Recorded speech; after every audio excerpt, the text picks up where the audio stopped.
नमस्कार दोस्तों, आत्मबोध में आपका स्वागत है। श्री भागवत गीता का छठा अध्याय चल रहा है। अर्जुन बोले, अभी तक आपने समता की प्राप्ति के लिए जिस ध्यान योग का वर्णन किया है, हे मधुसूदन, मन की चंचलता के कारण उस ध्यान योग में स्थित रहना मुझे बड़ा कठिन दिखाई देता है। क्योंकि हे कृष्ण, मन बड़ा ही चंचल, प्रमथनशील, बलवान और जिद्दी है। उसका निग्रह करना मैं वायु का निग्रह करने की तरह अत्यंत कठिन मानता हूँ। भगवान बोले, तुम्हारा कहना बिल्कुल ठीक है हे महाबाहो। वास्तव में यह मन बड़ा चंचल है और इसका निग्रह करना बड़ा कठिन है।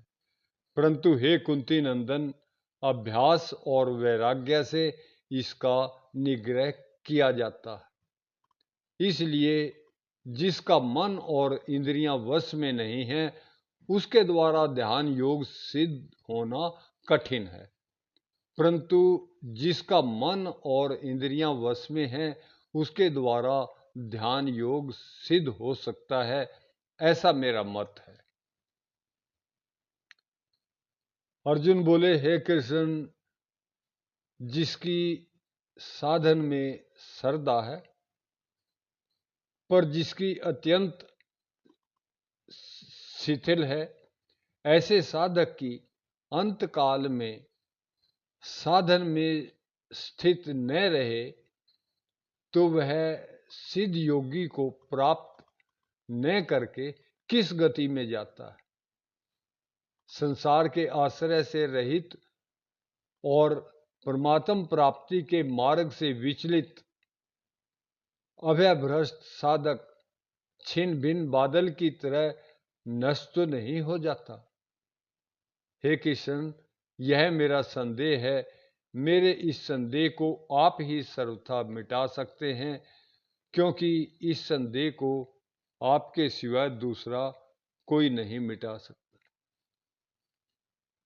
भगवान बोले, पार्थ, उसका न तो इस लोक में और न परलोक में ही पतन होता है। क्योंकि हे प्यारे, कल्याणकारी काम करने वाला कोई भी साधक दुर्गति में नहीं जाता। वह दुर्गति में नहीं जाता तो फिर कहाँ जाता है? जिस साधक के भीतर संसारिक सुख की कुछ इच्छा रह गई है, ऐसा योग भ्रष्ट साधक पुण्य कर्म करने वालों के लोकों यानी स्वर्ग आदि ऊंचे लोकों में जाता है और वहां बहुत वर्षों तक रहकर मृत्यु लोक में शुद्ध श्रीमानों के घर में जन्म लेता है। परंतु जिस साधक के भीतर संसारिक सुख की इच्छा नहीं है और अंत समय में किसी विशेष कारण से योग भ्रष्ट हो जाता है, वह स्वर्ग आदि लोकों में न जाकर सीधे ही तत्वज्ञ योगियों के कुल में जन्म लेता है। इस प्रकार का जन्म इस लोक में अत्यंत दुर्लभ है। तत्व योगियों के कुल में जन्म लेने पर क्या होता है भगवान? हे कुंती नंदन, वहां पर उसको पूर्व जन्मकृत साधन सामग्री अनायास ही प्राप्त हो जाती है। उससे वह साधन की सिद्धि के लिए फिर तत्परता से यत्न करता है। आपने तत्वज्ञ योगियों के कुल में जन्म लेने वालों की बात तो बता दी। अब यह बताइए कि शुद्ध श्रीमानों के घर में जन्म लेने वालों का क्या होता है?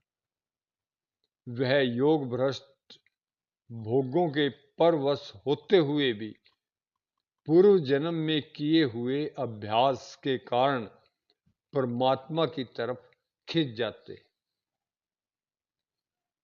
पूर्वाभ्यास में ऐसी कौन सी शक्ति है जिससे वह साधन में जबरदस्ती खिंच जाता है भगवान। भैया, जब योग का जिज्ञासु भी वेदों में कहे हुए सकाम कर्मों का अतिक्रमण कर जाता है, फिर जो योग भ्रष्ट है, योग में लगा हुआ है, उसका तो कहना ही क्या है। परमात्मा की तरफ खिंच जाने पर क्या होता है भगवान? वह बड़ी तेजी से साधन में लग जाता है और संपूर्ण पापों से रहित होकर वह अनेक जन्मों से सिद्ध हुआ परम गति परमात्मा को प्राप्त हो जाता है। जो योगी परम गति को प्राप्त हो जाता है, उसकी क्या महिमा है। वह योगी साकाम भाव वाले तपस्वियों, ज्ञानियों और कर्म योगियों से भी श्रेष्ठ है, ऐसा मेरा मत है। इसलिए हे अर्जुन, तू भी योगी हो जा। योगियों में भी श्रेष्ठ कौन है भगवान? जो मेरे में तल्लीन हुए अंतःकरण से श्रद्धा प्रेम पूर्वक मेरा भजन करता है, वह मेरा भक्त संपूर्ण योगियों में श्रेष्ठ है। आज के लिए इतना ही काफी है जी। बहुत बहुत शुक्रिया जी, बहुत बहुत धन्यवाद।